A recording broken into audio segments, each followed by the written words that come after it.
여러분, 자, 우리 기업금융론 그 1장 들어가기 전에 지금 우리 금융의 기초라고 하는 것을 공부를 하도록 하겠습니다. 자, 금융의 개념과 이해고요. 자, 이 기본적인 내용인데 상당히 중요해요.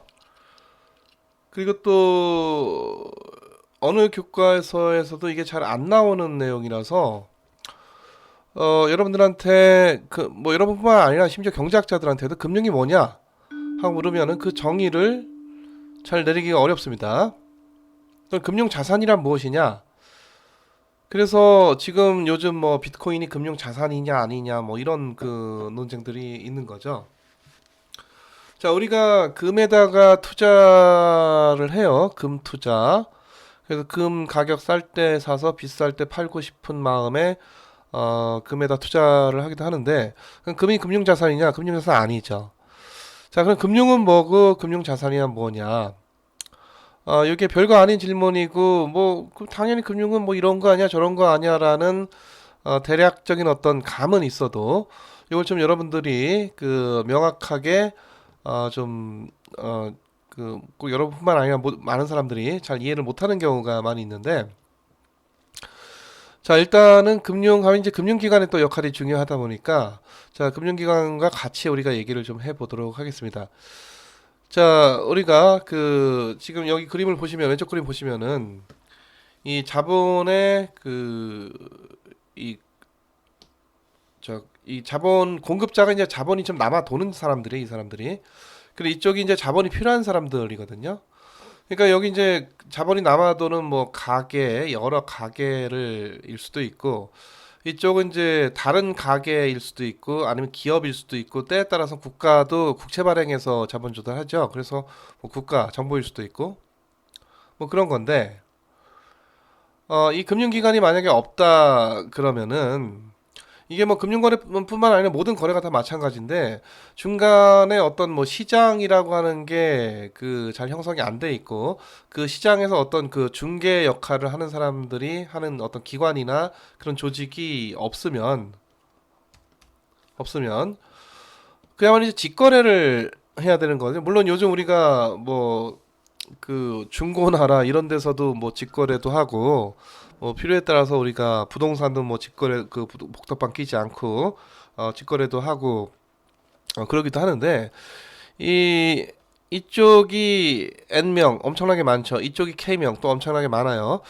이 사람들이 직접 만나서 거래를 한다? 굉장히 상상하기가 어렵습니다, 이게. 물론 이제 요즘은 이런 어떤 직거래를 가능하게 해주는 중간에 소위 이제 플랫폼이라고 하는 게 있죠. 플랫폼. 이 플랫폼이 일종의 기존의 어떤 시장의 역할을 대체를 해주는 뭐 그런 거고. 그래서 이 플랫폼이 요즘 이제 인터넷 당연히 연결이 돼야 되니까 인터넷이나 이제 모바일 기기 같은데도 뭐 P2P 대출 뭐 이런 것들처럼 그런 플랫폼들이 등장을 하기 시작했습니다. 그래서 기존의 어떤 금융시장의 역할을 일부 대체하는 그런 플랫폼들이 있을 수도 있겠는데 자, 뭐 하여튼 그런 거 없이 이걸 만약 서로 간에 직거래를 해야 된다면 이건 상당히 원시적인 경제거든요. 시장이 없고 어떤 중간에 중개 기관 뭐 이런 거 금융 중개 기관 이런 것들도 없고 자, 그런 상황에서 자본이 남아 도는 사람과 자본이 필요한 사람이 그러니까 여기서 이제 자본이라 하면 주로 이제 현금 캐시의 형태죠, 주로. 그래서 돈이 남는 사람이 있고 돈이 좀 부족한 사람, 필요한 사람들이 있는데 이 사람들이 직접 거래를 하려면 어디서 도대체 누구를 만나야 되느냐? 도대체 이 사람도 어디 가서 찾아야 되고 이 사람들을 어디 가서 찾아야 되는 거예요? 전국 방방곡곡에 있을 텐데. 자, 그런 문제도 있고 예를 들어 자본수요 여기 삼성전자다 그러면은 여기가 지금 총 자산이 300조거든요. 300조. 재무제표상으로. 그런 300조를 조달한 거예요, 삼성전자는.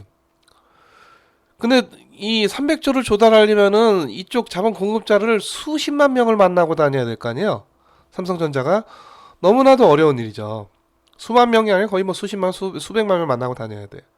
자, 또 하나는 이 두 사람이 뭐 이렇게 만났다고 해봅시다. 이거 어떻게 믿어요?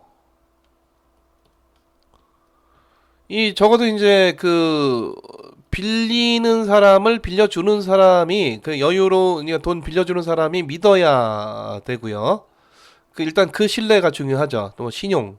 우리 금융하면 신용이죠. 신용, 크레딧 믿어야 되는데 뭐 전국 방방곡곡 돌아다니다가 어쩌다 이렇게 만난 두 사람 간에 어떻게 신용이라고 하는 게 있을 수가 있겠습니까? 자, 물론 그 돈 빌려주는 사람 입장에서 빌려가는 놈이 얼마나 신용이 있는 놈이냐도 중요하지만 빌리는 사람 입장에서도 빌려주는 놈이 도대체 어떤 놈이냐, 내가 저한테 믿고 빌릴 수 있느냐, 다시 말해서 1년 만기로 빌려준다고 해놓고 한 1개월 후에 와가지고 돈 내놓으라고 막 깽판치는 그런 놈 아니냐, 뭐 이럴 수도 있는 거죠. 그러니까 이제 크레딧이라고 하는 게 주로 그 이 돈을 빌리고자 하는 쪽에 신용을 주로 얘기하는데 돈 빌려주는 사람의 신용도 상당히 중요합니다. 그래서 이런 상황에 어떤 저희는 그런 환경에서는 여기 이제 상당히 그 원시적인 형태의 그 경제가 되겠죠.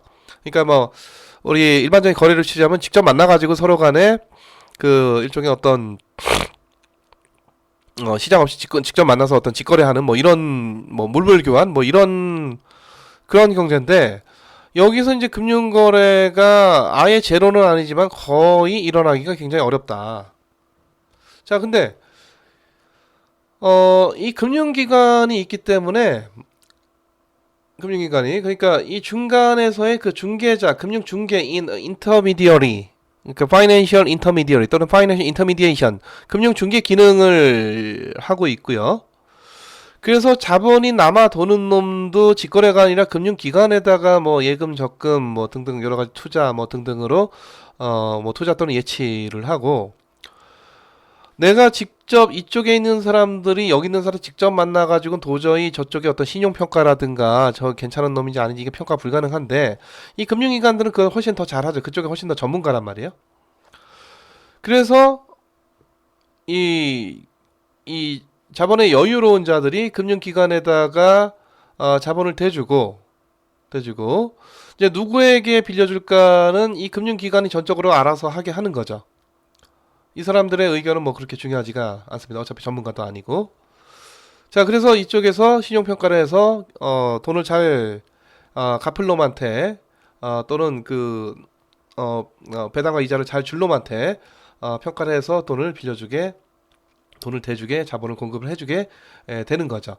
그래서 이 자본 공여자와 자본 수요자의 그 사이에 이쪽은 이제 엄청나게 많고요. 이쪽도 엄청나게 많고 이쪽 금융기관은 그 소수여도 되는 거죠. 적어도 되죠. 자, 그런 금융기관의 역할이 있기 때문에 여기 이제 우리가 전체를 봐도 여기 이제 금융시장이거든요. 전반적으로 금융시장. 그러니까 이 금융기관이 제가 여기다 써놨지만은 일종의 우리 집 사고 팔 때 직거래 하려면은 빡빡하잖아요. 그러니까 집 팔고 싶은 사람도 복덕방에다 내놓고 집 사고 싶은 사람도 복덕방 찾아가서 복덕방이 사고 싶은 사람과 팔고 싶은 사람을 연결을 해준단 말이에요. 자, 그거랑 마찬가지로 금융기관은 금융시장이 복덕방입니다. 본질이 그래요. 복덕방 하면은 굉장히 뭐 시시하고 이상한 것 같지만 은행, 증권, 보험사라고 하는 게 금융기관들이고 요즘 뭐 카드사 또는 캐피탈 다 마찬가지가 되겠는데 금융시장에 이런 중개 역할을 하는 그런 복덕방이다. 그래서 이쪽 자본 여유로운 자들도 이 금융기관의 신용들이 대부분 다 좋아요. 거기다가 또 국가가 여기 규제를 또 많이 합니다. 그래서 이제 금융산업 보통 우리가 규제산업이다. 그래서 어느 정도 국가가 또 보증도 좀 해주는 거죠. 정부가. 자, 그런 어떤 법제적인 그런 여러 가지 어떤 그 규제라든가 이런 것들 때문에 우리가 안심하고 여기다 돈을 맡길 수가 있다. 내가 은행에다 돈 맡기는데 굉장히 불안해 죽겠어. 이런 거는 별로 없죠. 물론 이제 은행 말고 저축은행에 맡길 때는 아무래도 좀 저축은행 신용도가 떨어지기 때문에 내가 돈 예금했다가 저축은행 예치했다가 못 찾는 거 아닌가 그런 우려를 하지만 웬만한 우리 시중은행에 그 예적금 하면서 돈 떼이지 않을까 이런 걱정은 안 한다. 자, 그리고 이런 그 금융기관이 그 자본이 필요한 이들을 아무나 랜덤하게 빌려주는 돈을 대주는 게 아니라 돈을 잘 쓰고 잘 갚고 또 중간에 배당과 이자를 잘 줄 놈들을 선별을 해서 소위 이제 신용평가를 하는 거죠. 선별을 해서 신용이 좋은 놈 쪽에다가 이제 다 공급을 해주고 아까 제가 여기서 이 사람과 이 사람이 만나서 서로 간에 신용, 이게 어떻게 신용이 형성되냐? 신용 형성될 리가 없습니다. 근데 여기서는 이 금융중개기관, 금융기관의 역할을 통해서 이 돈 대주는 사람도 돈 가져가는 놈이, 쓰는 놈이 누군지 몰라도 돼요. 갖다 쓰는 놈도 이 돈을 도대체 누가 대줬는지를 또 알 필요도 없습니다.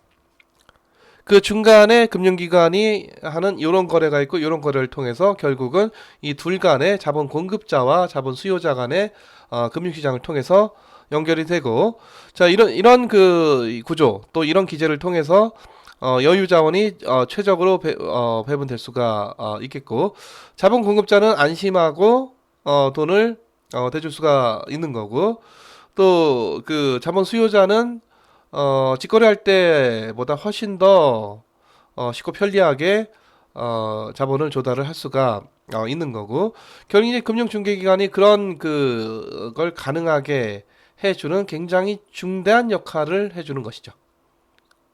이 금융기관 또는 금융중개기관이. 그래서 이런 중대한 역할을 하는데 공짜로 할 수는 없잖아요. 그래서 금융기관이 이런 그 중개 역할을 통해서 적당히 중간에 어떤 그 이익을 취하게 되는 거고, 그래서 뭐 은행의 순수이익이 얼마고 증권사의 뭐 이익이 얼마고 뭐 이런 것들이 나오게 되는 것이죠. 금융시장을 우리가 이제 금융시장 말고, 자, 우리가 그 미시경제학에서 보면은 그 요게 이제 Q 물량, 여기 P 하면 요게 수요함수, 요게 공급함수잖아요. 수요함수, 공급함수. 요거는 이제 기업에 관련된 문제고, 요거는 그 소비자, 수요자에 관련된 문제고. 자, 금융시장도 똑같습니다. 똑같고, 단지 무엇을 거래하는 게 금융시장이냐면은 금융 서비스를 거래를 합니다. 금융 서비스를. 그러니까 서비스의 시장이에요. 우리가 그 상품이 있고 또 뭐가 있고 서비스가 있죠.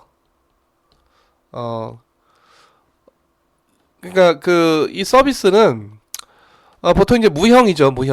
무형이고, 이 서비스가 보통 우리 GDP에서 보면은 전체 한 60% 정도 차지하고, 여러분들 아마 중고등학교 때 경제교과 공부하다 보면은 저 후진국에서는 1차 산업, 조금 이제 경제가 성장하면은 제조업 중심의 2차 산업, 그리고 경제가 더 성장하면은 3차 산업, 미국 같은데 3차 산업 이런 데가 발달을 하게 되는 것이죠.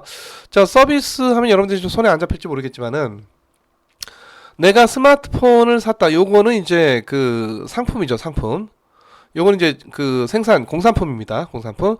요건 삼성전자가 서비스가 아니라 이 제품을 내가 이 스마트폰을 산 거고, 그건 이제 상품이에요. 그러니까 그 우리 보통 미시경제학에서 이런 식으로 설명하는 걸로 익숙한 그런 상품이고, 서비스도 똑같아요. 서비스는 이제 단지 여기 1개, 2개, 3개, 4개 상품이 아니다 보니까 서비스 1단위, 서비스 2단위, 서비스 3단위 뭐 이런 식으로 하니까 조금 좀 추상적이긴 하지만은 별반 다를 바는 없는데, 자, 스마트폰이 있다고 해서 이게 작동이 되는 게 아니라 우리가 통신 서비스 뭐 SK, LG 뭐 이런 데다가 뭐 KT 이런 데다가 통신 서비스를 사야 돼요, 우리가. 그런 SK, LG, 그 KT 이런 데는 뭐냐면은 통신 서비스를 생산해서 파는 생산자입니다. 통신 서비스. 이게 서비스죠. 그럼 통신 서비스 뭐냐면 이 모바일 기기만으로 아무것도 할 수가 없는 거고, 여기 데이터가 들어와야 되고 여기 전화가 돼야 되는 거니까 이런 것들이 가능하게끔 하는 게 통신 업체죠. 통신 업체는 물건 파는 게 아니라, 상품 파는 게 아니라 무엇을? 통신 서비스를 팝니다. 통신 서비스를. 자, 통신 서비스를 팔죠. 그게 서비스예요. 자, 그렇게 생각해 보면은 여러분들이 전체 그 지출 중에서 내가 서비스에 어느 정도 지출하는지를 한번 여러분들이 좀 따져보세요. 우리가 서비스에 대한 지출이라는 게 좀 생소할지 모르겠지만 일단 여러분 통신비 이런 건 다 서비스죠. 내가 통신 뭐 만질 수 있어요? 데이터 만질 수 있어요? 근데 우리가 데이터 비용 또는 뭐 그 한 달에 통신 비용 이런 거 낸단 말이죠. 넷플릭스 본다? 넷플릭스 보는 TV는 상품이지만 넷플릭스는 거기 소위 요즘 말로 이제 컨텐츠인데 이 서비스죠. 내가 뭐 그 보는 거지 만질 수 있습니까? 그럼에도 불구하고 내가 돈 내고 보고 즐기고 있단 말이야. 내가 유튜브 뭐 무료도 있겠지만은 또 유튜브 또 유료로 보는 사람도 있으니까 거기 돈을 내요. 그 유튜브 서비스예요. 나 게임한다? 게임도 서비스. 내가 예를 들어 이마트 가서 물건을 산다? 물건 살 때 물건은 상품이지만 우리는 이마트의 유통 서비스를 사는 거죠. 그러니까 물건 값에 뭐까지 그 유통 서비스의 가격까지 같이 다 포함이 되어 있다. 그래서 서비스가 그 상품도 그렇고 서비스도 그렇고 혼자서는 뭐가 안 됩니다. 상품과 서비스가 보통 많이 결합이 되는 경우가 많아요. 자, 우리가 밥집 가서 밥 먹는다. 밥 먹죠. 밥이 나와요. 밥이 나와. 내가 밥 먹고 6,000원 냈어요. 자, 6,000원 밥값만 들어갑니까? 아니죠. 거기에 내가 밥집 갔더니 밥이 뚝딱 나오는 게 아니라 이거 누군가 이거 서빙에 들고 와서 내 자리에 놔줘야 되고, 그리고 이 음식 안에서 누군가 이거 주방장이 해줘야 되고, 내가 결제할 때 누군가 또 거기서 뭔가 그 대기하면서 또 결제하는 그런 어떤 일을 해야 되고.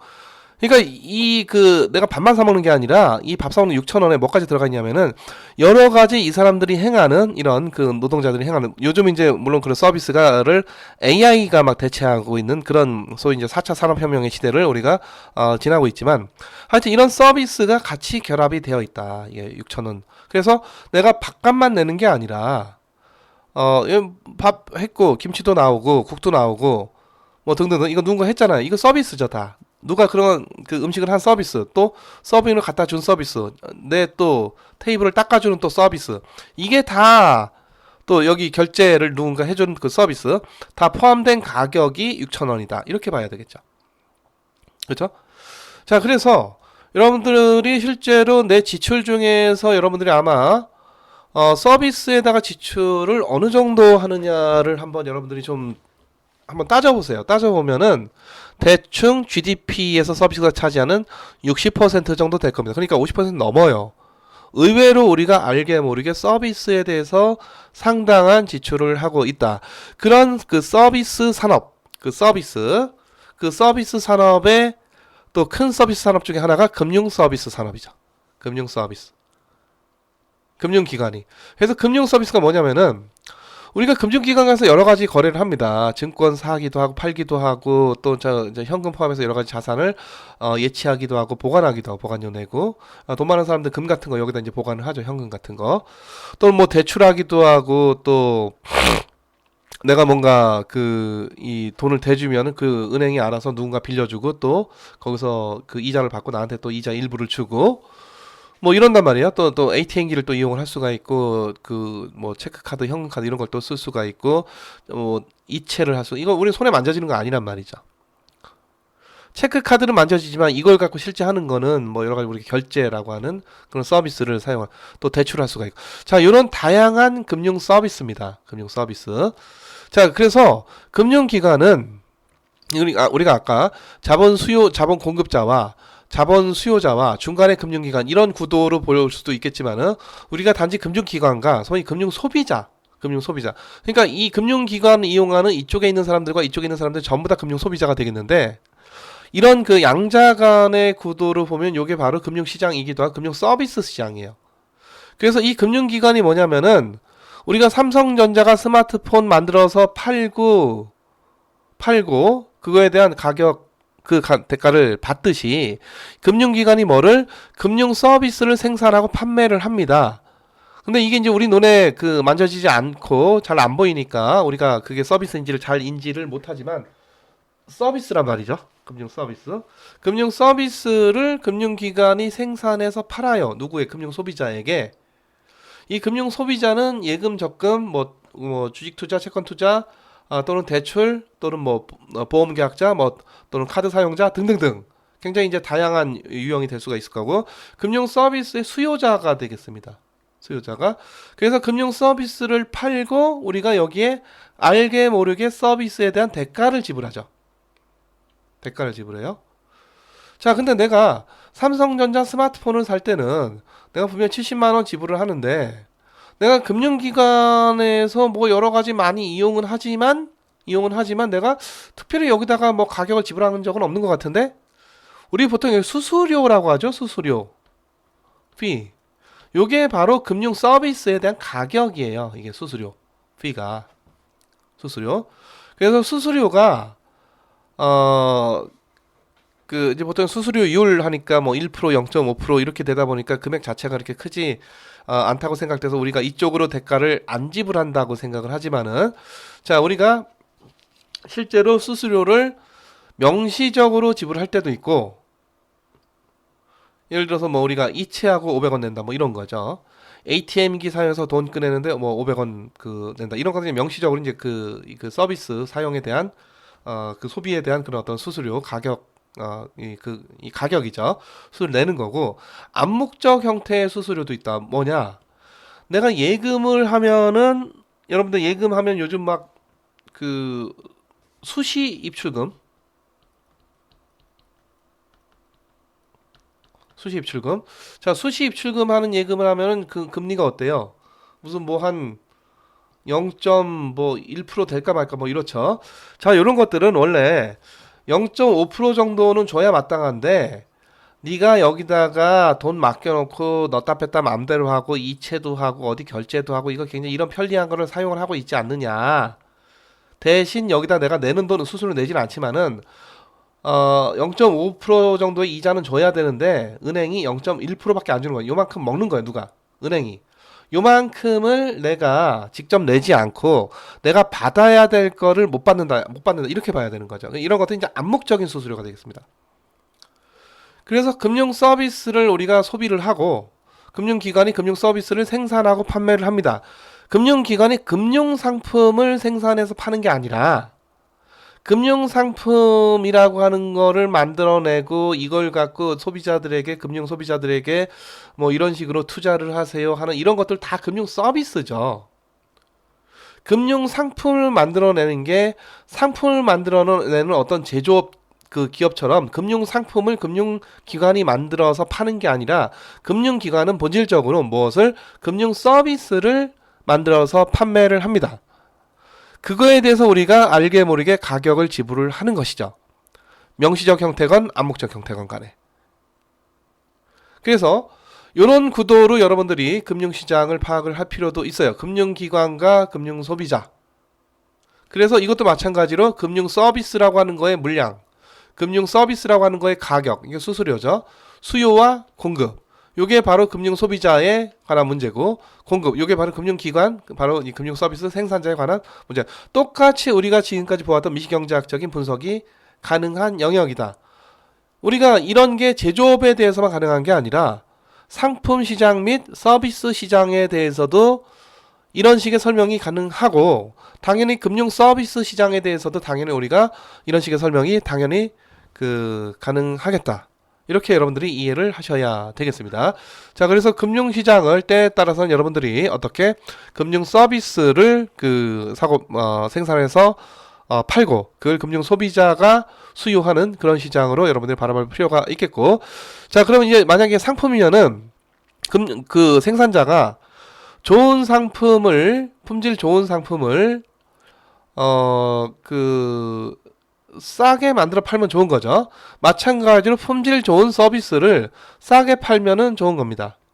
물론 이제 그 가격이라고 하는 것이 시장에서 싸다 비싸다가 이제 금융기관이 결정을 할 수 있는 것이냐 없는 것이냐는 시장 구조에 관련된 문제죠. 우리가 경쟁적 시장이냐 독점적 시장이냐 또는 과점적 시장이냐 또 과점적 시장이냐 뭐 등등등 우리 여러분들 미시경제에서 공부했던 어떤 시장 구조의 형태에 따라서 가격이 이렇게 세팅되기도 하고 저렇게 정해지기도 하고 하는 건데, 자, 하여튼 우리가 일반 물품에 대해서도 그 품질이 좋고 가격이 싼 거를 좋아하듯이 금융 소비자는 당연히 금융 서비스에 대해서도 품질이 좋고 가격이 싼 것을 좋아하게 되겠고, 금융기관 입장에서는 당연히 품질 경쟁을 통해서 다른 금융기관과의 경쟁 속에서 품질 좋은 서비스를 생산하고자 노력을 하는 게 맞겠죠. 물론 이제 독과점적인 시장에서는 그런 노력을 안 하겠지. 독점적인 렌트를만 누리려고 하고, 또한 이 생산자 입장에서는 가격을 싸게 받는 게 아니라 최대한 비싸게 받는 게 좋겠죠. 또 그러기 위해서는 품질을 최대한 높이려고 노력을 해야 되겠고. 하여튼 이러한 서로 간의 상호작용이 일어나는 시장이 바로 이 금융 서비스 시장이다. 근데 이 금융 서비스 시장을 사람들이 좀 잘 명확히 이해를 못하고 그냥 우리가 앞서 봤던 중간에 금융기관이 있는 이런 어떤 금융 중개를 하는 금융 시장으로만 바라보면은 이 금융 서비스 시장의 본질을 잘 이해를 못해요. 그래서 이런 구도로 여러분들이 좀 볼 필요가 있다는 거고. 그래서 금융 소비자 보호는 금융기관이 생산자고 이거 이용하는 소비자.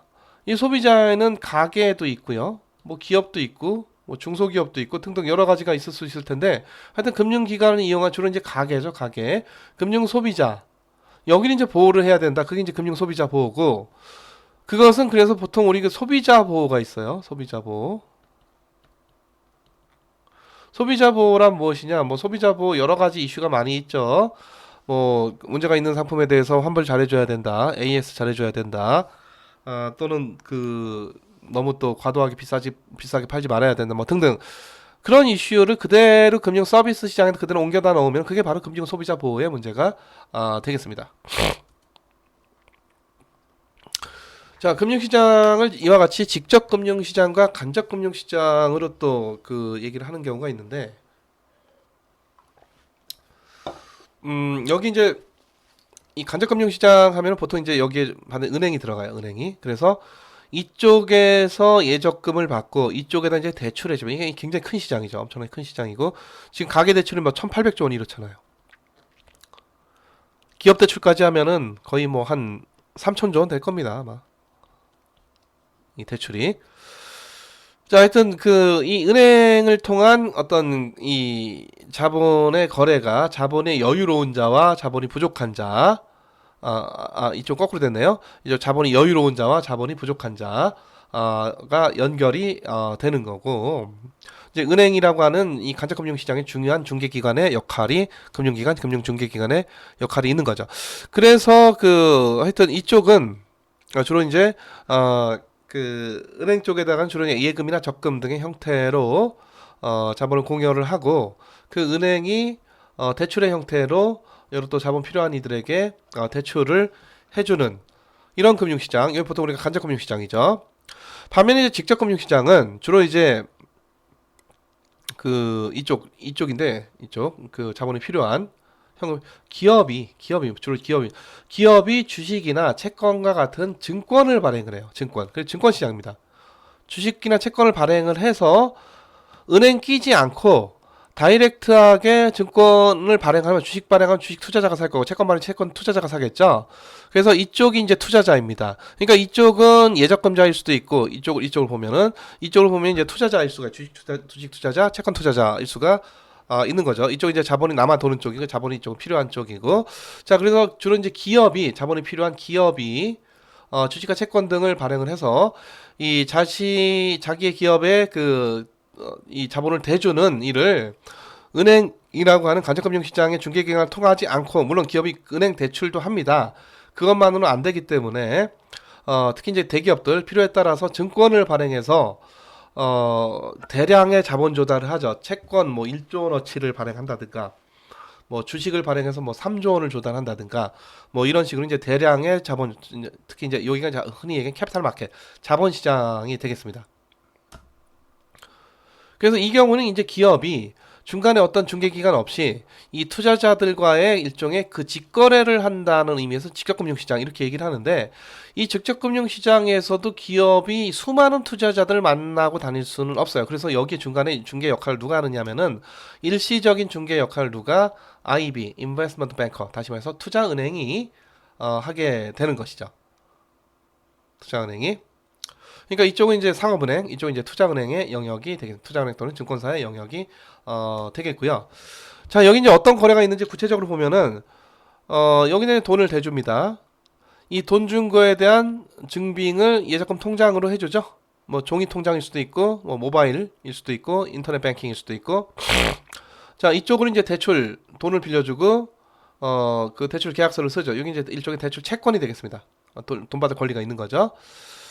자, 이쪽 기업이 주로 뭐를 그 주식과 채권을 주는 대신에 이쪽에다가 돈이 오가죠. 돈이 왔다 갔다. 그래서 모든 금융거래 반드시 뭐가 현금, 주식과 채권 뭐 등등등 어떤 금융거래를 한다 하더라도 반드시 금융거래의 이면에는 금융거래뿐만 아니고 실물거래도 그렇죠. 우리가 물건 사고 팔 때도 다 그 이면에 반드시 뭐가 현금의 이동이 내가 물건 사면 현금이 가야 되는 거고 내가 물건 팔면 현금이 와야 되는 거고 자 마찬가지로 다 이런 어떤 이 교환 거래를 하는 거죠. 돈을 주고 증서 받고 예금 증서 받고 대출해주고 그 대출 채권 받고 그 돈을 받고 증권 발행하고 주식과 채권. 자 여기서 이제 그 이쪽 저 화폐가 현금이 여유로운 자는 자본이 여유로운 자는 이쪽 이제 금융 상품에 대한 그 투자를 하는 건데 예적금 할 수도 있고 요것도 이제 하나의 금융 상품이고요. 자 주식 투자 또는 채권 투자를 할 수도 있는 거 요것도 하나의 또 금융 상품이 되는 거죠. 그래서 금융 상품의 이제 그 대표적인 사례가 예금, 적금 그리고 주식, 채권 뭐 이런 것들이 되겠고 이거 외에 이제 또 다양한 여러 가지 형태의 금융 상품들이 있을 수가 있겠는데 뭐 기본적인 금융 상품들이 예적금 그리고 주식과 채권이다 이렇게 보시면은 되겠습니다. 또 하나 이쪽에서 이제 은행에다가 돈 맡길 땐 투자라고 안 하고 보통 우리가 은행 예적금 또 예치한다 이렇게 하죠. 디파짓. 기업이 발행한 주식과 채권을 산다 보통 우리가 주식 투자한다, 채권 투자한다라고 하는데 요게 이제 우리가 그 투자라고 해요. 투자. 그러니까 이 투자랑 요거 다 합쳐서 우리가 넓은 의미 이제 금융 투자가 되겠는데 이 파이낸셜 인베스트먼트죠.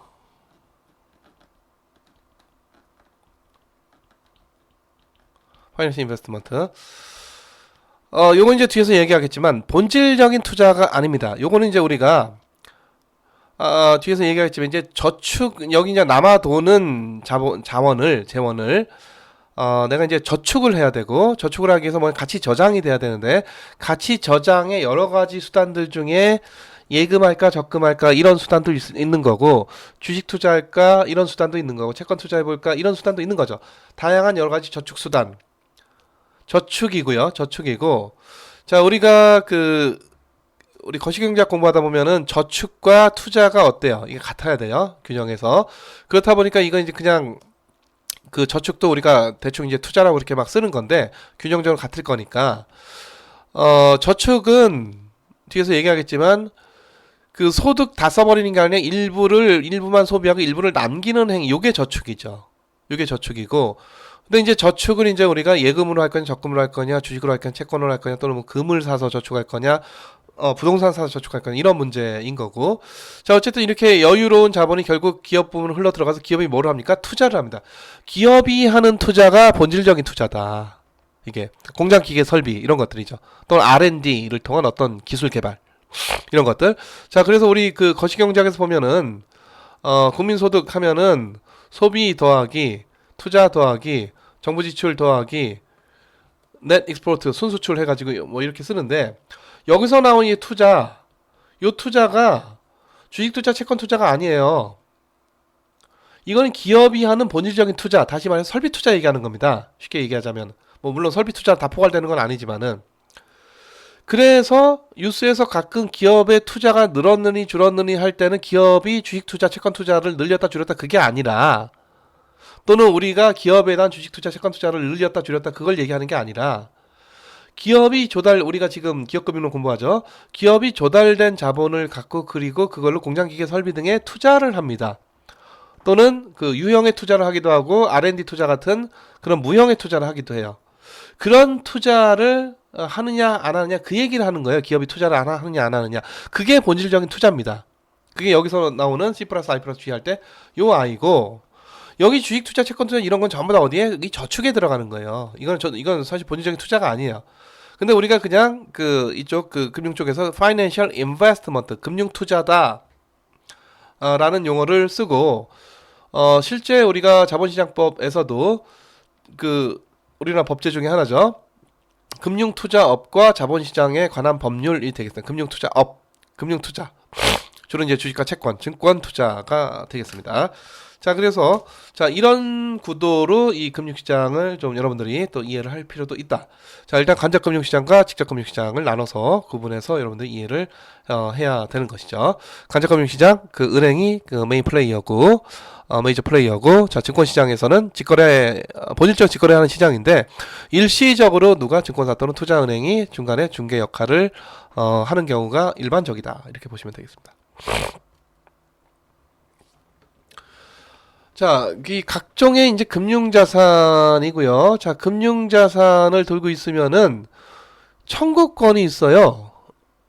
내가 채권 들고 있으면은 채권의 이자와 원금에 대한 청구권이 있습니다. 물론 이제 그 아무 때나 하는 게 아니라 만기 가야 되고 이자 줄 때, 이자 주기로 약속한 때 가서 청구를 하는 거지만, 내가 주식을 들고 있으면은 기업에 대해서 뭐가 있어?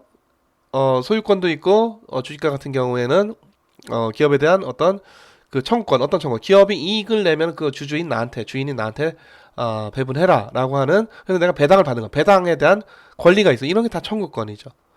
그래서 원금일 수도 있고, 이자일 수도 있고, 배당일 수도 있고, 임대료일 수도 있고, 뭐 등등등, 이런 그 청구권을 갖고 있는 어떤, 이게 이제 금융자산 증서도 아니에요. 왜냐면 옛날에 이제 주권, 뭐 채권 이런 거 다 종이로 나왔었고요.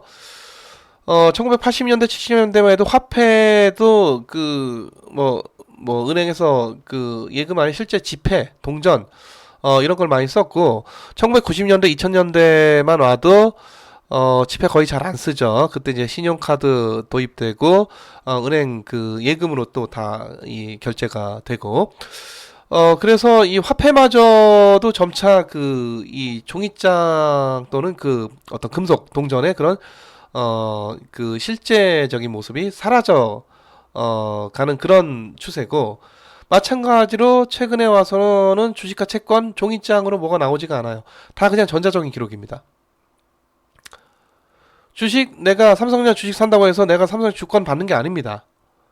증권 예탁결제원은 내가 삼성전자 주식의 두 주에 대한 소유주라고 전자적인 기록이 남는 거예요.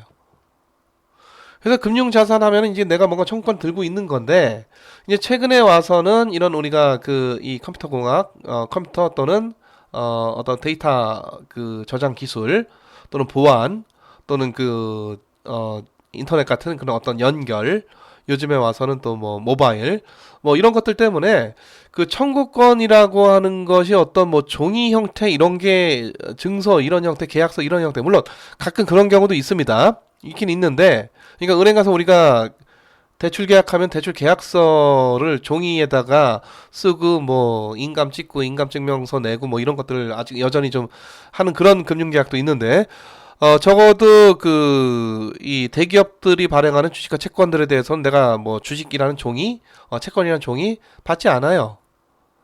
그럼에도 불구하고 내가 그 이 무형적인 형태로 청구권을 갖고 있게 되는 것이죠. 그래서 여기서 나온 이 청구권이라고 해가지고 이게 어떤 뭐 증서, 계약서 형태로 대부분 존재하지 않는다. 일부 존재할 수도 있겠지만은 보통은 이제 현금, 돈에 대한 청구권이고요. 실물에 대한 청구권도 이제 뒤에 가서 얘기하겠지만 가끔 있을 수도 있어요. 우리가 이제 선물, 옵션, 선도 이거 이제 공부하다 보면 기초자산이 실물인 경우가 있는데, 그 경우는 이제 그 실물에 대한 또 청구권, 으로서 파생금융상품, 선도, 선물, 옵션 뭐 이런 것들 있을 수가 있겠고요. 선도가 아니고 장내에서 거래가 되는, 선도는 이제 장외고, 장내에서 거래가 되는 선물, 옵션은 이거 이제 나중에 가서 그 좀 더 자세히 얘기하겠지만, 실물에 대한 청구권이 있음에도 불구하고, 그러니까 실물이 지금 가격이 1,000원인데 이 계약상 내가 900원에 살 수 있는 권리, 여기 이제 콜옵션 뭐 이런 거거든요. 옵션 이거를 이제 행사하면은 내가 900원 내고 1,000원짜리 물건을 나한테 줘야 되는 거죠. 근데 그게 귀찮으니까 900원과 1,000원의 차액 100원만 정산을 하면 되잖아요. 그래서 실물 인도 없이, 실물에 대한 청구권이긴 하지만 실물 인도 없이 현금 정산을 하는 경우도 많다. 자, 근데 장외에서 거래가 되는 선도는 실물이 기초자산인지 기초자산 실물일 수도 있고 금융자산일 수도 있고 이제 파생금융상품의 범위가 광범위해지다 보니까 굉장히 다양한 그 이 파생금융상품들이 나오게 되는 건데, 자, 실물을 기초자산으로 하는 선도계약 같은 경우에는 기초자산에 대한 청구권이기 때문에 이 청구권이 들어오면 피청구권자는 반드시 그 실물을 인도를 해야 됩니다. 정해진 가격에. 자, 그래서 이 금융자산이라고 하는 것은 어떤 그 계약상 그 청구권을 의미를 하고요. 그래서 보통 이제 금융자산 중에 가장 중요한 금융자산이 뭐냐 그러면은 주식인가요? 채권인가요? 아닙니다. 파생금융상품인가? 아니에요. 현금이 중앙은행이 발행한 지폐하고 동전. 요게 이제 그 청구권자는 이거 들고 있는 사람이고 피청구권자는 이걸 발행한 누구다? 중앙은행이죠. 그럼 내가 현금 들고 가서 중앙은행에다가 청구권을 행사하면 중앙은행 뭐 줍니까? 뭐 줄 건 없어요. 옛날에 미국의 페드는 금을 줬죠. 물론 금도 안 줍니다. 금을 주기로 되어 있는 그런 지폐가 2차 대전 종료 후에 나타난 브레튼 우즈 시스템에서 미국 달러화, 금태환이 되는 달러화였단 말이에요. 근데 1970년대 금태환을 포기한 이후로는 지폐하고 동전이 청구권이지만 중앙은행에 들고 가서 그거를 발행한 중앙은행에 들고 가서 청구권 행사를 해봤자 주는 거는 없습니다. 자, 그럼에도 불구하고 이제 우리가 그 중앙은행이 발행한 지폐하고 동전이 소위 이제 리걸 텐더, 법정 화폐라고 해서 그것이 이 구매력이 있다라고 누구나 다 믿고 거래를 하는 소위 아무것도 태환될 게 없는 그냥 신용만에 의해서 그 가치가 서포트되는 신용화폐죠. 신용화폐. 자, 하여튼 그게 바로 현금인데 여기 이제 가장 중요한 금융자산이에요. 이게 가장 중요합니다. 현금이. 자, 주식 기업이 왜 발행합니까? 현금 조달하려고 발행합니다. 현금 있어야 임금도 주고, 현금 있어야 납품업체에 대금도 내고, 세금도 내고, 아니, 세금 내는데 주식으로 낼 수는 없고, 세금 내는 금으로 낼 수는 없고, 세금 내는 비트코인 낼 수는 없죠. 임금 주는데 비트코인 줍니까? 물론 임금 줄 때 가끔 주식으로 주는 경우도 있고 스탁옵션 주는 경우도 있습니다. 벤처기업, 신생 벤처기업 같은 경우에는 그건 이제 특수한 사례고, 일반적으로 누구나 다 억셉터블한 것이 다 현금이기 때문에 기업이 주식을 발행하는 이유도 현금 조달하려고 주식을 발행하지 비트코인 조달하려고 주식 발행합니까? 아니죠. 채권 발행하는데 왜 채권 발행합니까? 현금 조달하려고 채권 발행하지 채권 발행하면 금 조달합니까? 아니죠. 현금 조달합니다. 현금이 기본이에요. 현금이 가장 중요한, 가장 기저가 되는 금융자산입니다. 청구권은 현금 가진 자고 피청구권자는 중앙은행이고, 물론 그 청구권과 피청구권자들 간의 계약이 어떤 계약이냐는 좀 명확하진 않습니다. 근데 청구권 행사해봤자 뭔가 오는 건 없습니까? 자, 그럼에도 불구하고 내가 굳이 중앙은행 가서 이거 청구권 행사할 일도 없어요. 그냥 내가 이걸 갖고 이 가치대로 그냥 그 시장에서 사용을 하면은 되는 거. 요게 이제 그 지폐하고 동전 현금이고. 자, 보통 우리가 이제 통화 M1 하면은 통화량 M1 하면은 여기 현금 통화가 있고 뭐가 있다? 예금 통화가 있죠. 현금과 예금, 예금 적금. 자, 내가 은행에다 예치하고 예금 통장. 뭐 종이 통장일 수도 있고 아니면은 뭐 인터넷 뱅킹상으로 보일 수도 있고 모바일 뱅킹상으로 보일 수도 있는데, 그래서 이게 청구권이 유형일 수도 있고 무형일 수도 있는데, 내가 뭔가 청구를 하면은 돈 인출해줘. 그럼 줘야 되는 거죠. 적금 만기에 가서 받을 수도 있겠지만은 뭐 만기 가서 내가 내 돈 줘 할 수도 있는 거고, 만기 이전에 그냥 내가 적금 깰래. 그때도 이제 그 청구를 하는 거죠. 자, 이런 것들 다 금융자산이고요. 주식과 채권 뭐 기본적인 우리 잘 알고 있는 금융자산이죠. 주식 들고 있는 사람 그 기업에 대한 배당에 대한 그 청구권이 있고, 채권, 이자와 원금에 대한 청구권이 있고요. 자, 보험증서, 보험에서 뭔가 서로 간에 약정했던 사태가 터지면, 사건이 터지면은, 자동차 사고 터지면은 내가 청구권을 행사합니다. 보험금 달라고. 아무 때나 청구권 행사를 할 수는 없죠. 청구권을 언제 어떻게 행사를 할 수가 있느냐는 서로 간에 계약을 하는 거고, 미리 계약을 하는 거고, 그 계약 조건에 맞게끔 청구권 행사를 하면은 반드시 피청구권자는 그거를 받아줘야 되는 의무가 있다. 금융거래. 그래서 한쪽에 그 청구권을 들고 있는 거, 그쪽이 이제 우리 보통 채권자 또는 청구권자, 또 그 사람이 들고 있는 게 바로 금융자산이다. 이런 거고요. 자, 이 청구권의 형태는 종이 계약일 수도 있고, 전자적인 계약일 수도 있고, 전자적인 기록일 수도 있고, 자, 그런 면에서 이걸 보면은 자, 내가 금 들고 있어. 금 소유자야. 내 금에 대한 청구권자입니까? 내가 금을 남한테 빌려주면은 청구권이 생기죠. 이게 금 리스 계약인데 이거는 그런 거 말고 금을 내가 그냥 들고 있어. 금 내가 그냥 소유하고 있어요. 여기 청구권 피청구권이 어디 있습니까? 이거는 금융자산 아닙니다. 금 누구랑 뭐 계약한 거 아니죠. 자, 비트코인 이거 금융자산이네 아니네 굉장히 이게 가상화폐라고 하니까 이게 자꾸 이제 우리가 금융자산인 것처럼 얘기를 하는데 이거 누구랑 계약했습니까? 비트코인 내가 들고 있어. 저도 약간 들고 있어요. 아주 오래전에 사서 요즘 많이 지금 가격이 올랐다가 또 굉장히 많이 떨어졌죠. 자, 비트코인 내가 누구랑 계약한 거 아닙니다. 내가 그냥 들고 있는 거 일종의 금 같은 거예요. 여기 내가 비트코인 그냥 들고 이걸 누구한테 빌려주는 계약을 하면 모를까? 그럼 내가 채권자가 되고 저쪽 채무자가 되고 내가 청구권자가 되겠지만은 내가 비트코인을 지금 들고 있으면은 금을 들고 있는 것처럼 그냥 이 소유권 이거 들고 있으면 내가 누구한테 뭘 청구합니까? 그냥 이거 내가 갖고 있는 대로 그냥 뭐 필요하면 쓰면 되는 거지. 뭐 지금 나중에 쓸 수 있을지 없을지 모르겠지만 비트코인 청구권 피청구권 내가 누구랑 계약하지 않았어요. 어떤 계약서 써가지고 내가 뭔가 청구권을 가진 그 계약서가 비트코인이 아니란 얘기죠. 그냥 비트코인 내가 그냥 그거 들고 있는 겁니다. 또는 부동산, 주택 내가 그냥 들고 있는 거죠. 내가 부동산을 누구한테 전월세가 빌렸다 이러면은 서로가 채무 채권 관계가 형성이 되는 거겠지만은 부동산 자체를 주택이나 토지를 들고 있는 것 자체만으로 청구권 피청구권이 있을 리가 없는 거죠. 금융자산 아닙니다. 그런 것들은. 골드, 금, 실물자산, 부동산도 실물자산. 그럼 비트코인은 뭐냐? 기본적으로 금융자산은 아니다. 그건 실물자산이냐? 실물자산이라고 하기는 뭐하지만 그래도 실물자산에 가깝다. 자, 이렇게 볼 수가 있는 거고요. 자, 달러 이건 어떨까요? 달러를 들고 있다. 이건 누구한테 청구권이 있는 거야? 미국의 페드에 있는 거죠. 페드에 이쪽 피청구권자. 달러는 그런 계약서예요. 페드가 발행했고 페드가 피청구권자고 네가 뭐 청구권 행사할 일도 없겠지만은 그런 계약서가 바로 달러가 되겠습니다. 우리나라 원화는 아까 얘기했던 현금 이거죠. 이건 중앙은행 우리나라 한은이 피청구권자고 들고 있는 사람이 청구권자고 달러 들고 있는 사람이 청구권자고 이쪽이 피청구권. 이 금융자산이에요. 달러. 자, 그래서 이 금융자산이란 뭐냐, 파이낸셜 애셋이란 뭐냐, 이것도 사실 물어보면은 잘 대답 못하는 경우가 많은데 금융계약, 파이낸셜 컨트랙트에 의해서 거래 양자 중에 한쪽 편에 생긴 청구권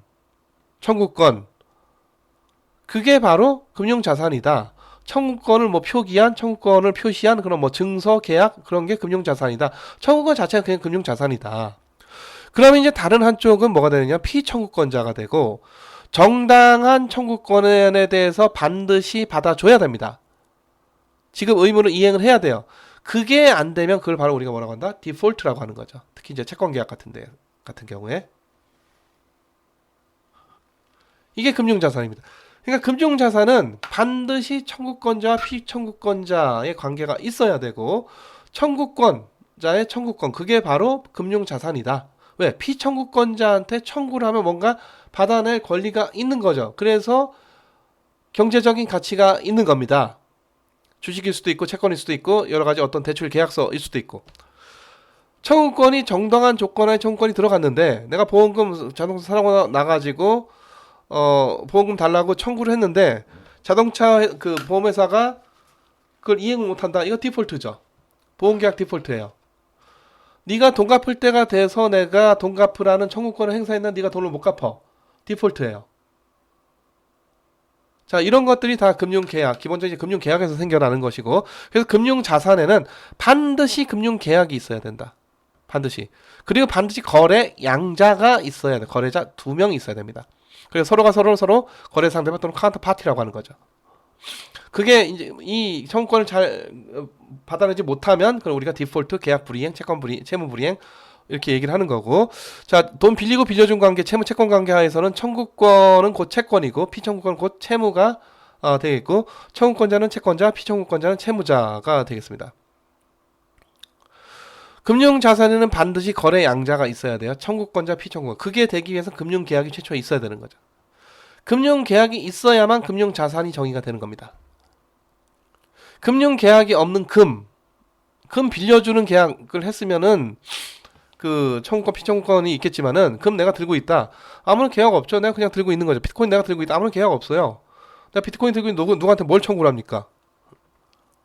이런 것들은 금융자산이 아니다. 자, 그래서 금융계약 반드시 거래 양자가 있어야 된다. 서로가 서로에 대한 거래 상대방이라고 부르죠. 자, 무엇을 대상으로 이제 뭔가 청구권, 피청구권이 형성되느냐 하는데 주로 이제 현금입니다. 현금에 대한 청구권, 이자, 배당, 임대료, 뭐 원금, 뭐 등등등. 때에 따라서는 실물에 대한 청구권, 예를 들어서 실물을 빌려준다, 뭐 이런 거, 자동차 빌려준다, 금 빌려준다, 리스, 렌트 계약 이런 것들도 다 우리가 금융 거래로 포괄을 해서 보는데 보통 이제 대부분 다 주로 이제 현금이죠. 국제적인 거래에서는 달러고 국내적인 거래에서 이제 원하고 이런 리스 렌트는 뭐 이런 이 현금을 중심으로 해서 형성되는 금융 계약에 비하면은 비중이 이제 상당히 작고요. 자, 실물에 대한 리스 렌트 거래 중에서 이제 대표적인 게 이제 그 부동산이죠. 주택을 빌리고 빌려줘요. 근데 이제 그 전세 계약 같은 게 굉장히 이게 특이한 건데, 전세 계약 같은 거. 그러니까 지금 주택이 있으면은 그 주택을 빌려주고 전세자가 돈을 주고 나중에 이거 나올 때 돈 받아 나가고 뭐 이런 게 이제 그 전세 계약이죠. 우리 이제 월세 계약이면은 그 집을 사용하는 대가를 월마다 이제 얼마를 내고 물론 이제 보증금 얼마 깔고 얼마 낸다. 그러니까 우리가 물건 빌려 쓰는 대신에 어떤 사용료 내는 이런 개념으로 보면 되겠고, 그게 이제 일반적인 리스 렌트 계약이 이제 다 그런 거죠. 자동차 빌리고 사용료를 낸단 말이에요. 근데 전세 계약은 이제 좀 특이하고, 이게 이제 전 세계적으로 이제 한국밖에 없는 특이한 형태의 주택 렌트 계약이다 이렇게 얘기를 하는데, 이게 뭐 사실 별로 특이할 게 없는 게 이 전세 계약이라고 하는 건요. 전세 계약.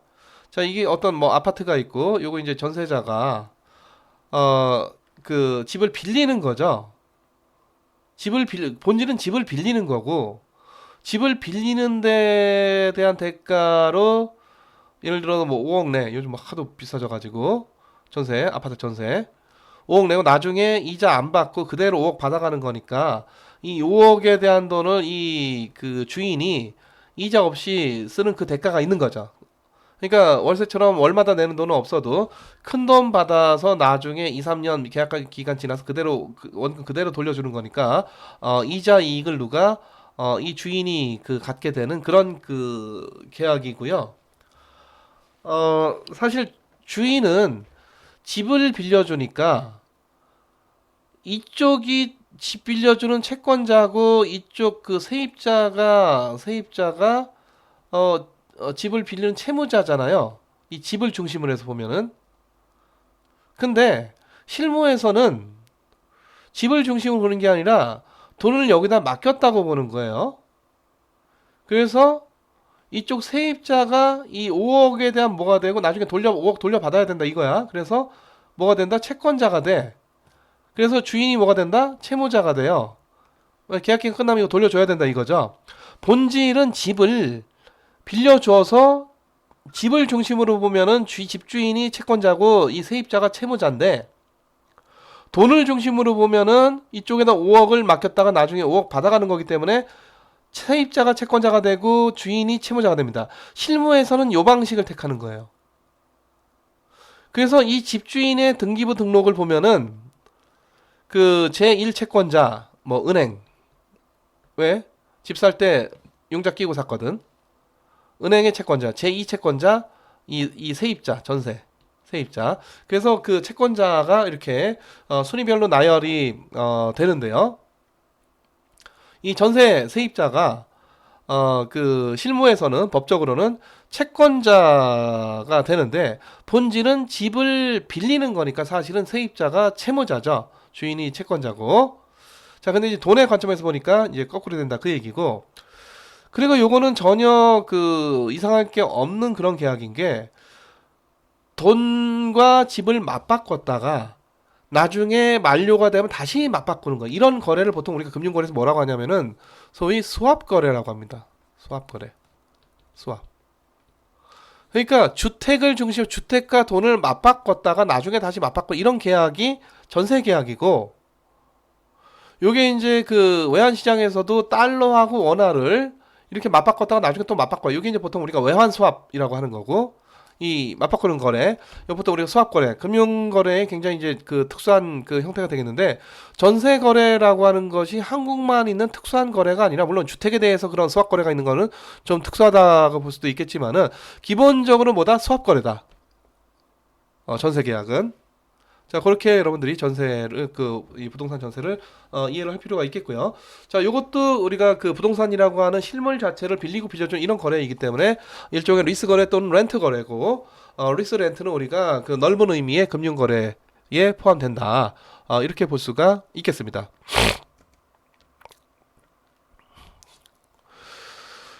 자, 요 채권 거래는요. 이제 제가 뒤에 그 채권의 좀 한자를 여러분들이 그 먼저 좀 이해를 할 필요가 있겠는데 제가 이걸 순서를 좀 바꿔놓을 걸 그랬네요. 자, 그 10페이지 말고 8페이지 말고 9페이지를 좀 먼저 보도록 하겠습니다. 자, 하필이면 굉장히 중요한 용어인데도 불구하고 한자가 하필 이게 달라요.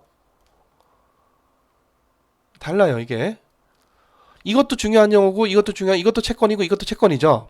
그러니까 요거는 채무 채권 할 때 그 권리의 권자고 그러니까 그 사인 간에 돈 빌리고 빌려주면 서로 간에 채무 채권 관계 형성되죠. 그때 채권자 채무자 할 때 그 채권 채무할 때 그 채권이고요. 요 채권은 뭐냐면은 기업이 발행하는 증권 증서로서의 채권. 이 펀드. 그래서 우리가 나중에 주식시장 채권 시작할 때는 이 채권을 얘기를 하는 겁니다. 근데 뭐 채권적인 권리가 채권자니 뭐니 뭐 채권 권리가 있니 없니 할 때 그때 채권은 이 채권이 되는 거고 굉장히 중요한 단어인데 하필이면 한자가 다르면서 이 동음이 나는 이 단어 굉장히 주의하셔야 되겠습니다. 채권과 채권. 그래서 민법에 보면은 이 우리나라 보통 민법 상법이 굉장히 우리나라 법률에 헌법 다음으로 이제 기초적인 중요한 법률이죠. 거기에 보면은 이제 사실 뭐 그 친족 간에 어디가 뭐 삼촌이고 사촌이고 뭐 상속은 어떻게 해야 되고 아주 뭐 그 우리 국민 삶에 있어서 굉장히 기본적인 상황을 그 이 법으로 만들어 놓은 게 바로 민법이 되겠는데 여기 민법에 보면은 물권이 있고 채권이 있는 이 채권 요 채권이 이 채권이 아니라 요 채권이에요. 요 채권입니다. 그래서 여기 3편 보면은 이 민법에 제3편 이 채권편이 나오는데 그래서 이제 어떤 책에는 민법 채권편 해가지고 채권편만 따로 이 법대책 그 법학과 책 쪽 보면은 민법 책도 있고 민법의 채권편에가 채권편 따로 나온 뭐 물권편 따로 있고 채권편 따로 있고 그런데 그때 이제 채권이라고 하는 거 이 채권은 한자로 지금 채권 이렇게 써놔서 좀 잘 구분이 안 되지만 이 두 채권 중에서 이거 얘기하는 겁니다. 이거. 그래서 채권적인 권리, 내가 돈 받을 권리란 무엇이냐? 그거를 여기서 그 법적으로 정의를, 가장 기본적인 법으로 정의를, 해주고 있는 것이죠. 또 하나 이제 그 중요한 또 한자 중에 하나가 이제 사채인데, 사채. 이것도 굉장히 헷갈리는 단어예요. 요런 한자도 있고, 요런 한자도 있는데, 요렇게 쓰면 요건 이제 회사채를 줄여서 우리가 사채라고 합니다. 그러니까 회사가 발행한 채권이죠. 증서 형태로. 근데 회사가 은행에서 대출을 받았다. 요거는 그 기업이 보통 이제 부채를 조달한 타인 자본 남한테 돈을 빌리는데 은행 가서 대출을 받아올 수도 있고 채권을 발행해서 조달할 수도 있고 둘 다 이제 이게 부채거든요. 근데 이 채권 발행할 때 그거는 채권 발행했다 그거는 이 채권입니다. 증서로서의 채권을 발행했다 그 얘기고 요때는 채권 발행이 없어요. 그냥 은행한테 가서 한 5천억 큰 대기업 같은 5천억 빌려주세요. 하면은 채권 채무 관계가 형성이 되는 거죠. 은행과 기업 간에. 그때 이쪽은 채무자가 되고 이쪽은 뭐가 되나? 채권자가 되는 그때 채권은 요 채권이 되는 거죠. 아시겠죠? 자, 자, 그리고 이제 사채하고 사채인데, 요 사채는 이제 방금 전에 얘기했던 그 회사가 채권 발행할 때, 회사채 발행한다. 그때보다 사채 발행한다. 이 같은 말이에요. 같은 말이고, 요 사채는 뭐냐면은, 우리 보통 뭐 사채놀이 할 때 막 무슨 신체 포기각서 쓰고 막 하루에 이자율이 무슨 뭐 10%씩 되고 뭐 이런 무시무시한, 그 거래. 그때 사채가 요 사채입니다. 이게. 그래서 그 뭐 어떤 삼성전자가 사채를 발행했다 할 때 요 사채를 발행했다는 얘기지 이 사채 발행했다는 얘기가 아니겠죠. 자, 다시 앞으로 가서 이 채권 거래 보시면은 요 채권은 지금 뒤에 한자에서 보면은 뭐 이걸로 봐도 좋고 이걸로 봐도 기본적으로 이걸로 보는 게 좋겠습니다. 자, 채권이란 증권을 발행할 때 얘기가 되겠고요. 자, 그래서 그 채권만 보통 이제 기업이죠. 기업일 수도 있고 이제 국가가 발행하는 게 국채고, 기업이 발행하는 걸 보통 우리가 회사채고, 은행이 발행하는 보통 우리가 또 은행채, 회사채 중에서 특수하게 우리가 은행채다 이렇게 부르죠. 자, 자본이 지금 필요하니까 채권을 발행해요. 자본이 남아 도니까 여기다 돈 빌려주는 겁니다. 채권 사는 거죠. 채권 사는 거. 그래서 이제 처음 그 발행을 하고, 여기 이제 발행 시장이고요. 채권 투자자는 만기까지 쭉 들고 갈 수도 있고, 이제 만기 이전에 또 이게 이자를 주거든요. 이자도 잘 받고, 많이 쭉 들고, 물론 재수 없으면 만기 가기 전에 기업이 부도나서 그냥 사라질 수도 있습니다. 그런 리스크 감안해서 채권을 사는 거죠. 채권 투자를 하는 거죠. 그런 신용 위험을 감안해서 사는 게 그 채권이 되겠는데, 그래서 이제 신용도가 좋고 기업이 잘 되면은 만기까지 쭉 가서 이자 원금 다 잘 갚는 거고, 그렇지 못한 기업은 중간에 이제 디폴트 내고 뭐 부도 낼 수도 있겠고. 자, 하여튼 채권 투자 처음에 채권을 인수를 해가지고 만기까지 쭉 들고 갈 수도 있고, 아니면은 야, 내 돈 빌려준 거 다시 돌려줘. 채권 발행자 기업한테 가서 돌려달라고 할 필요가 없는 게, 채권 유통 시장이 있어서 제3자한테 매각할 수도 있어요. 그러니까 내가 들고 있는 증설의 채권을, 이게 증설 채권이기도 하고 권리요소 채권이기도 하죠. 이거를 이 채권이라는 증서에 담긴 채권 권리를 다른 제3자한테 판다 이거죠. 채권을 파는 겁니다. 우리가 주식시장에서 주식 사타 팔았다 하듯이 채권을 사타 팔았다 할 수가 있다. 채권을 처음에 인수한 사람이 만기까지 들고 갈 수도 있고, 아니면은 중간에 만기 되기 전에 제3자한테 유통시장, 이 세컨더리 마켓에서 팔 수도 있다.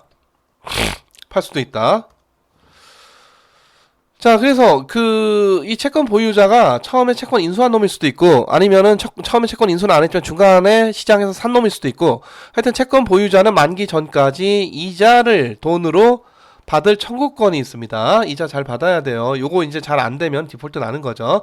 자, 만기가 됐다 그러면 원금 받을 권리, 청구권이 있어요. 채권 보유자가 채권에 대한 원금 청구권 행사를 하고, 요거 잘 받아줘야지. 이거 잘 안 되면은 역시 또 디폴트가 나는 것이죠.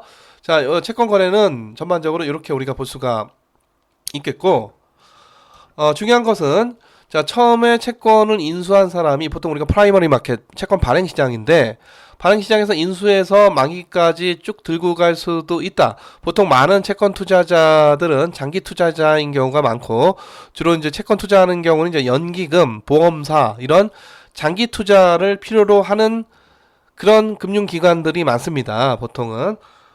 개인들도 있긴 있는데 개인은 많지는 않고요. 그래서 이런 기관들은 보통 이제 만기까지 쭉 들고 가는 경우가 많아요. 특히 이제 국채, 공채, 국공채, 그리고 우량 회사채, 이런 데는. 자, 근데 뭐 필요에 따라서는 내가 돈이 필요하면은 중간에 팔 수 있다. 내가 주식 들고 있다가 돈이 필요하면 돈이 필요해서 팔 수도 있고, 돈 필요하지 않지만 내가 하여튼 뭐 주식 팔고 싶으면 주식시장에 팔 수 있듯이, 채권도 채권 유통시장에다가 세컨더리 마켓, 발행시장, 프라이머리 마켓, 유통시장, 세컨더리 마켓. 주식도 마찬가지입니다. 주식 발행시장 따로 있고, 주식 유통시장. KRX, 유가증권시장, 코스닥 시장, 이거 다 유통시장이죠. 자, 최근에 그 어떤 게임 업체하고 어떤 엔터테인먼트 업체가 IPO 하면서 주식을 상당히 많이 발행했죠. 소위 이제 기업 공개를 하면서, 그때는 이제 발행 시장이죠. 주식이 처음 발행이 되는 발행 시장이고, 발행된 주식이 시장에서 계속 사타 팔았다 소유권자가 바뀌면서 유통 거래가 이루어지게 됩니다. 이게 바로 유통시장이고, 우리 보통 알고 있는 주식시장, KRX 유가증권시장, 코스닥 시장 또는 코넥스 시장 이런 데가 다 전형적인 유통시장이죠. 자, 돈 빌려준 사람이 채권 보유자죠. 만기 되기 전에 내 돈 돌려줘. 뭐 가능할 수도 가능할 수도 있고 안 가능할 수도 있는데, 이건 이제 처음에 계약서가 어떠냐에 따라서예요. 그런 이제 소위 환매 요구 또는 이제 조기 상환, 만기 되기 전에 내 돈 갚아줘. 내 빌려준 돈. 그런 거를 할 수도 있고 못 할 수도 있다. 이게 이제 조기 상환 또는 중도 상환 또는 환매가 되겠는데, 통상적인 채권에서는, 그 증권 형태로 발행되는 채권에서는 그런 조기 상환이 안 되고요. 그 채권 중에서 특이하게 조기 상환이 되는 채권들이 있는데, 요거 이제 우리가 나중에 가서 공부하겠지만은 콜러블 번드 또는 풋터블 번드, 조기 상환 채권들이 되겠습니다.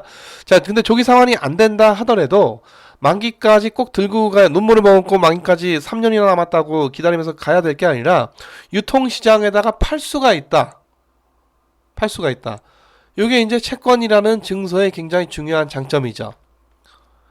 근데 반면에 내가 누구한테 돈 빌려주고, 그게 요 채권이죠.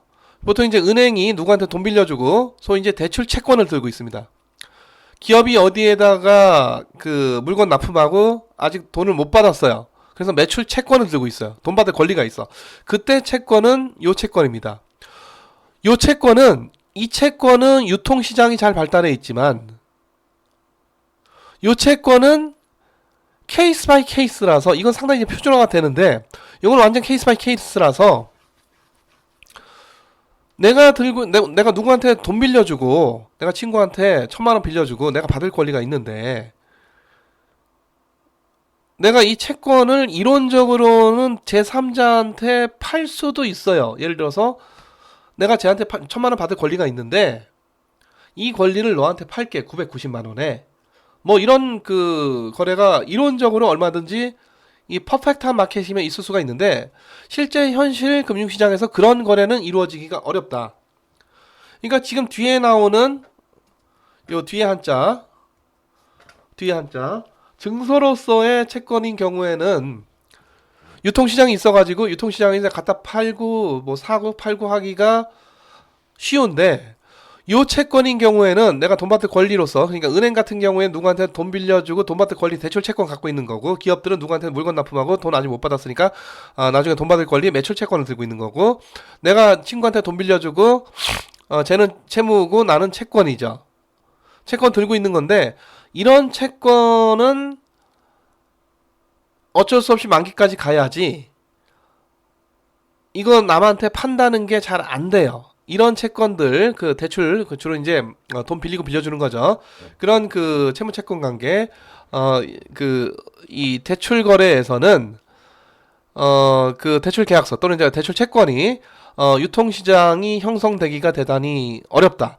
그래서 돈 빌려주고 만기까지 갈 수밖에 없다. 그래서 은행이 돈 빌려주고 대출 채권 들고 있는데, 만기까지 가려면 30년 걸려야 돼. 주택담보대출 채권 만기 30년 이런 거 많아요. 만기 50년. 근데 그때까지 기다리니까 너무 힘들어. 그래서 시장에 이 대출 채권을 팔려고 들고 나갔더니 아무도 안 사요. 대출 채권을 안 사요. 이런 채권이면 사겠는데 이런 채권을 안 사요. 계약 조건이 복잡하기 때문에. 이거는 굉장히 계약이 표준화되어 있습니다. 기타 뭐 담보 보증 이런 것도 없고 그냥 신용으로 거래가 되는 거고, 그러니까 주로 이제 대기업들이 발행을 하죠. 신용도가 좋은. 요거는 이제 담보가 뭐고 누구한테 질권이 있고 누구한테 무슨 구상권이, 이게 복잡해. 케이스 바이 케이스로 복잡해서, 요런 채권은 이 채권적인 권리를 들고 나가서 남한테 팔려고 해봤자 안 팔려.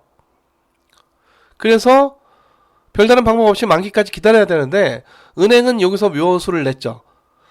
요 대출 채권을 어떻게 시장에다가 팔 수 있을까? 이 궁리 끝에 나온 게 바로 MBS, ABS 등이 되겠습니다. 그건 나중에 나가서 다시 얘기를 하겠습니다. 자, 그리고 자, 지금 이제 은행 대출 같은 경우에는 내가 은행에 돈 빌렸어요. 이제 5년 만기를 빌렸습니다. 중간에 내가 미리 갚을게. 3년 지나고 나서. 이거 보통 이제 중도상환, 조기상환인데 이거 되는 거냐? 됩니다. 다만 중도상환 수수료를 물어야 되죠.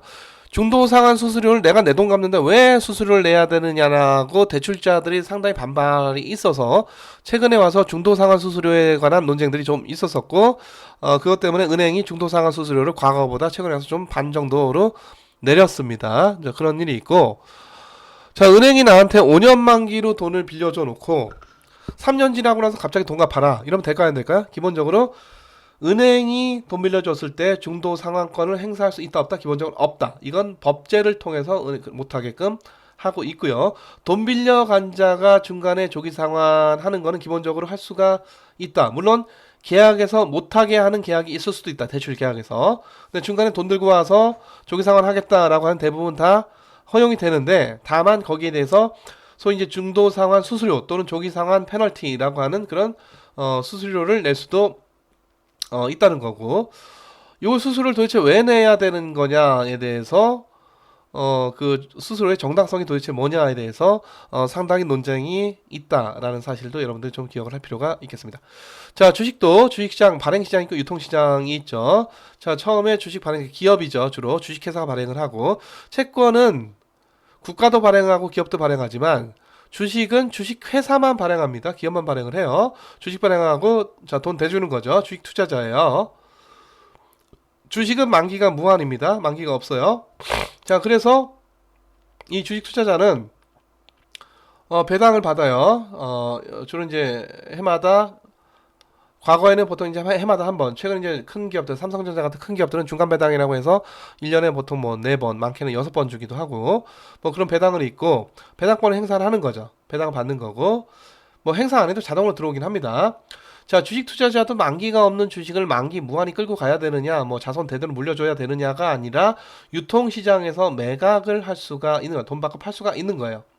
어떤 가격에? 주식시장에서 형성되는 가격에, 주가는 올라갔다 내려갔다 올라갔다 내려갔다 하는 그 와중에 뭐 그 가격에 샀다 팔았다를 할 수가 있는 것이죠.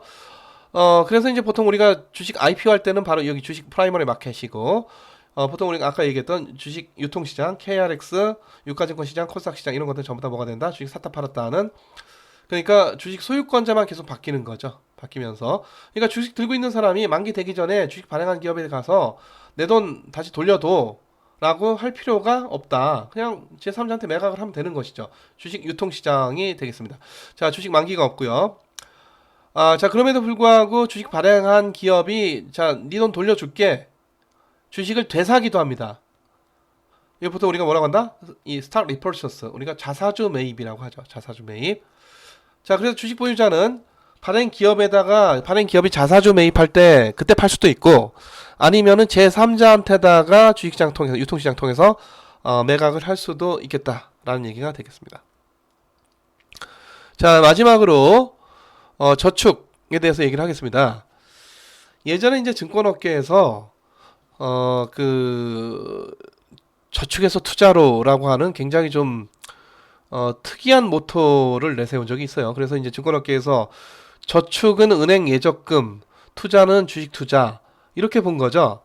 그러니까 저축하지 마시고, 안전 투자하지 마시고, 좀 더 모험적인 투자를 통해서 시장에 좀 더 그 모험적인 자본을 공급을 해달라. 그래서 기업들의 좀 더 리스키한 프로젝트가 시행될 수 있게끔 해달라. 뭐 취지는 좋은데 용어가 틀렸습니다. 저축이 예적금을 의미하지 않고 투자가 주식 투자나 채권 투자를 의미하지 않습니다. 투자, 아까 얘기했듯이 투자는 기업이 하는 게 투자예요.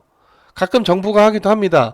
정부 지출 중에서, 재정 지출 중에서 소비성이 있고 투자성이 있는데, 뭐 예를 들어 도로 간다든가 뭐 항만 건설한다든가 뭐 이런 것도 이제 투자성이죠.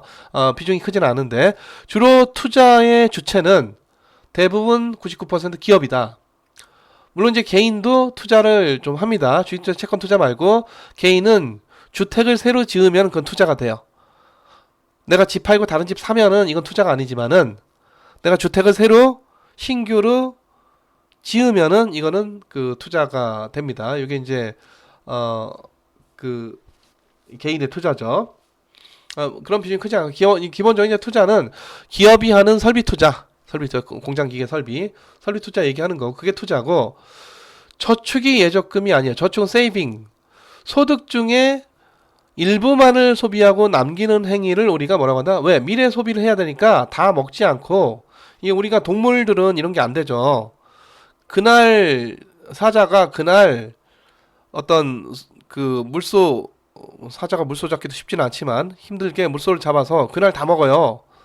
뭐 남기고 내일 먹을래, 남기고 내일 모레 먹을래, 남기고 한 달 후에 이게 안 되죠. 그러니까 이런 그 저축을 하는 거는 사실 우리 지구상에서 인간밖에 없습니다. 인간이 똘똘하기 때문에 이거 저축을 하는 거죠. 동물들은 그냥 그날 다 먹어요. 우리는 그날 다 먹어버리면은 배 터지죠. 우리는 적당히 삼시세끼를 먹어야 되고 내일도 먹어야 되고 모레도 먹어야 되기 때문에 소득을 다 쓰지 않고 일부만을 소비하고 남깁니다. 미래 소비를 위해서. 요걸 우리가 뭐라고 한다? 저축이라고 해. 그래서 저축을 은행 예금이라고 자꾸 생각을 하는데 그거 아닙니다. 이렇게 설명하는 책이 없어요. 근데 증권업계에서는 자꾸 이제 저축하면 은행 예금 그렇게 생각하는, 은행 예금 하지 마시고 주식 투자하세요. 그런 얘기로 이제 이런 모토가 나왔던 건데, 이 용어도 틀렸고 이 용어도 틀렸죠. 이거 아니고, 자, 저축은 이게 저축이고, 저축의 수단이 되는 일단 가치 저장이 될 수가 있어야 돼요. 저축을 하겠답시고 내가 지금 100만 원을 벌었다. 60만 원어치를 사 먹었다. 그럼 40만 원 남네? 40만 원, 이거 뭘로 갖고 있을까? 돈으로 갖고 있을 수도 있고, 예금할 수도 있고, 적금할 수도 있고, 주식 살 수도 있고, 채권 살 수도 있고, 금 살 수도 있고, 뭐 이런 거죠. 만약에 40만 원을 내가 빵으로 샀다. 이게 다 썼죠? 가치 저장이 안 됩니다. 그래서 그냥 화폐 형태로 들고 있을 수도 있는 거고, 지표. 그러니까 우리가 화폐 여러 가지 기능 중에 하나가 뭐 교환의 수단이다, 뭐 척도, 뭐 가치의 척도다, 또 뭐가 있다? 가치 저장의 수단이다. 화폐 중요한 기능 중에 하나죠. 화폐만 가치 저장의 수단이 있는 게 아니라 주식도 주식 안 썩잖아요. 채권 안 썩잖아. 물론 주가는 올라갔다 내려갔다 하죠. 썩지 않는 대신 채권은 올라갔다 가격이 올라갔다 내려갔다 합니다. 금 살 수도 있고 주식 살 수도 있고 금 살 수도 있고 우리가 좀 안전하게 보호하는 예적금 대신 이제 이자는 잘 안 붙죠. 예적금 하게 되면은 또는 뭐 부동산 살 수도 있고 요즘 뭐 또는 비트코인 살 수도 있고 또는 친구한테 빌려줄 수도 있고 물론 이 떼일 가능성이 크죠. 이런 거는 친구 신용도가 굉장히 낮으니까 그러니까 신용도가 높은 은행에다가 예적금 하려고 하겠죠. 기본적으로. 그래서 이런 여러 가지 수단을 갖고 우리가 저축을 하는 겁니다. 그러니까 이런 것들은 저축의 수단이에요. 주식 투자한다, 채권 투자한다, 예금한다, 적금한다. 자, 또는 뭐 금을 사서 보유한다, 달러를 사서 보유한다 등등 이런 것들 전부 다 뭔가 가치 저장이 되는 수단을 통해서 우리가 뭐를 하는 거다? 저축을 하는 거다. 이렇게 볼 수가 있는 것이죠. 자, 그래서 다시 한번 그 저축에서 투자로 뭐가 잘못됐는지 다시 한번 생각을 해보시고 저축과 가치 저장의 수단이 무엇이냐 다시 한번 여러분들이 한번 생각을 해보시기 바랍니다. 자, 그럼 이상으로 자, 우리 1장 들어가기 전에 자, 금융의 기초에 대해서 살펴봤고 자, 금융의 아주 기본적인 내용이 기초적인 내용이지만 이게 의외로 물어보면은 경제학자들도 잘 대답을 못하는 상당히 중요한 내용들입니다. 근데 이게 대충은 감을 잡는데 명확히 얘기를 하기 어려운 내용들이에요. 금융이란 무엇이냐? 금융계약이란 무엇이냐? 금융자산이란 무엇이냐? 비트코인은 금융자산인 것이냐? 저축이란 무엇이냐? 투자란 무엇이냐? 왜 주식 투자와 채권 투자는 투자가 아닌 것이냐? 등등 굉장히 중요한 얘기들을 많이 했습니다. 예, 그럼 여러분 여기서 마치고 자, 다음은 우리가 1장 들어가도록 하겠습니다.